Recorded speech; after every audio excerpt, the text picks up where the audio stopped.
మాజీ ముఖ్యమంత్రి వైఎస్ జగన్మోహన్ రెడ్డి గారి పర్యటనలు తరచూ వివాదమవుతున్నాయి.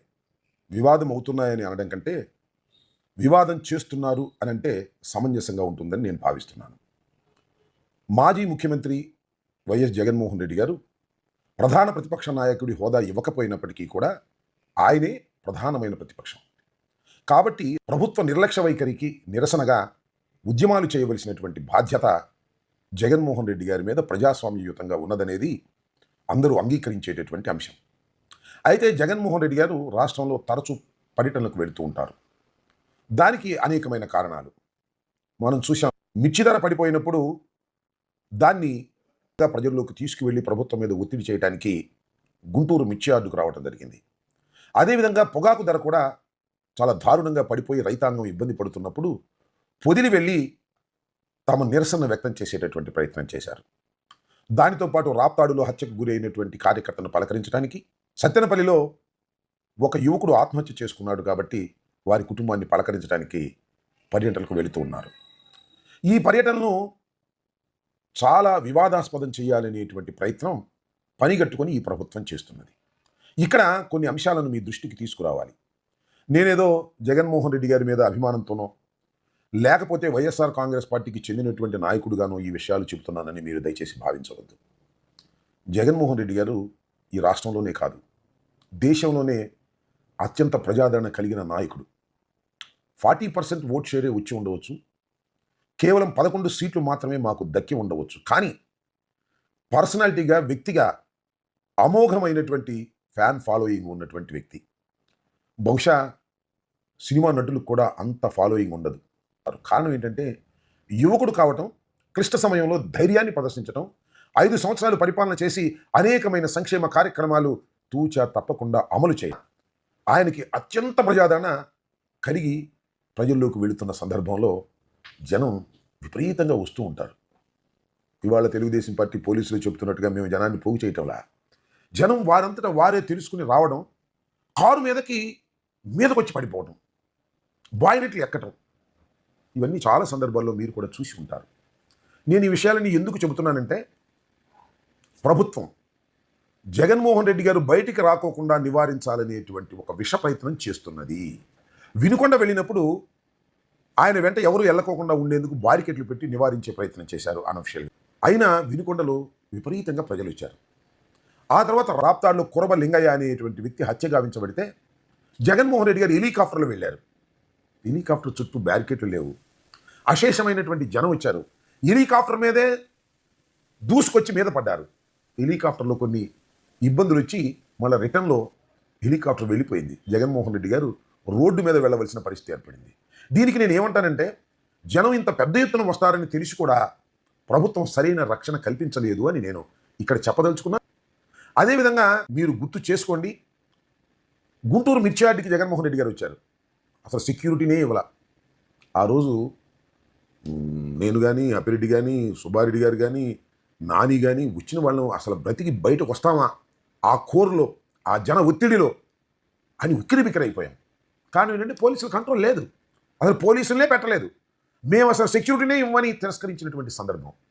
ఇది కూడా విషపూరితమైన ఆలోచన అని నేను చెప్పదలుచుకున్నాను. పొదిలి వెళ్ళారు. పొదిలి కూడా అశేషంగా జనం వచ్చారు.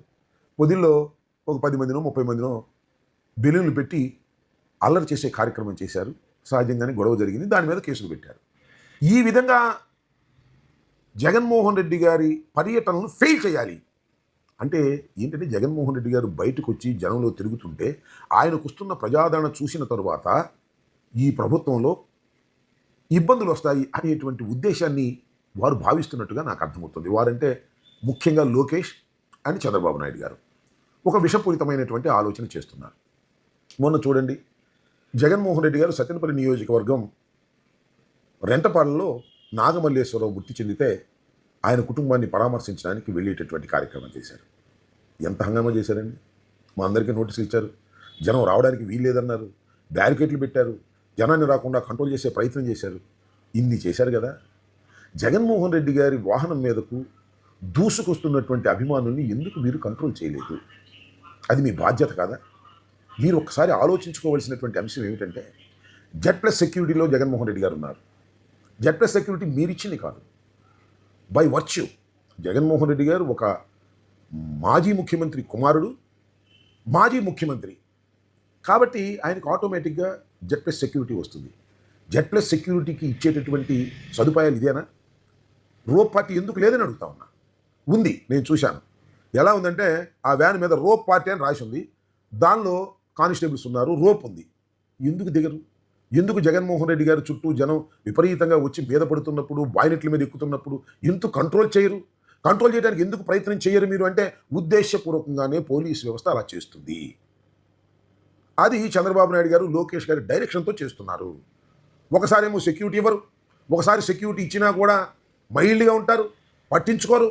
ఈ విధంగా చేయటం వల్ల వారి ఉద్దేశం ఏమై ఉంటుందని నేను అంచనా వేస్తున్నానంటే జరగని ఒక ప్రమాదం, చివరికి ఆయన మీద కూడా ఒక ప్రమాదం జరగని, మనకి చేతికి మట్టి కాకుండా పని అయిపోతుందేమోననేటువంటి ఒక విషపూరితమైన కుట్రతో చంద్రబాబు నాయుడు గారు, లోకేష్ గారు ప్రవర్తిస్తున్నారనేది నాకున్నటువంటి సందేహం. దీన్ని మీరు ఆలోచించండి, అవునో కాదు.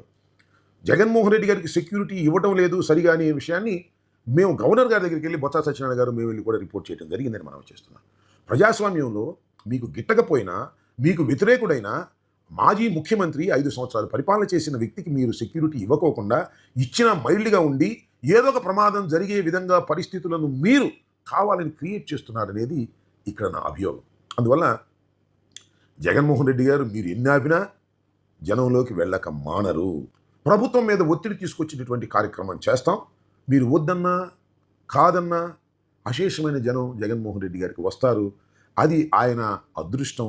అలాంటి సమయంలో మీరు ఈ విధంగా కుట్రపూరితంగా చేసి ప్రమాదం జరిగే విధమైనటువంటి పరిస్థితులను కావాలని మీరు చేస్తున్నారు. ఇవాళ సింగయ్య మరణాన్ని కూడా రాజకీయ రంగు పులిమి జగన్మోహన్ రెడ్డి గారు నిర్దయతో వ్యవహరించాడనేటువంటి ఒక నీచమైనటువంటి మాటలు మీకున్నటువంటి మీడియా ద్వారా మీరు వ్యక్తం చేస్తున్నారు.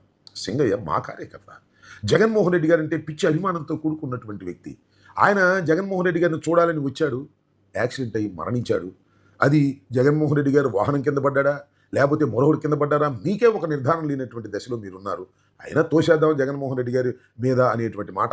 జగన్మోహన్ రెడ్డి గారికి నిజంగా ఆ సింగయ్య మరణమే తెలిసి ఉంటే ఖచ్చితంగా అక్కడ ఆగి అతన్ని హాస్పిటల్కి పంపించేటటువంటి ప్రయత్నం చేసి ఉండేటటువంటి మనస్తత్వం కలిగినటువంటి వ్యక్తి తప్ప గాలి కుదిలిపోయేటటువంటి వ్యక్తి కాదనే విషయాన్ని ప్రజలందరికీ తెలుసు. అలాంటి మనస్తత్వం కలిగినటువంటి జగన్మోహన్ రెడ్డి గారి మీద బురదలడానికి మీరు ప్రయత్నం చేస్తున్నారు.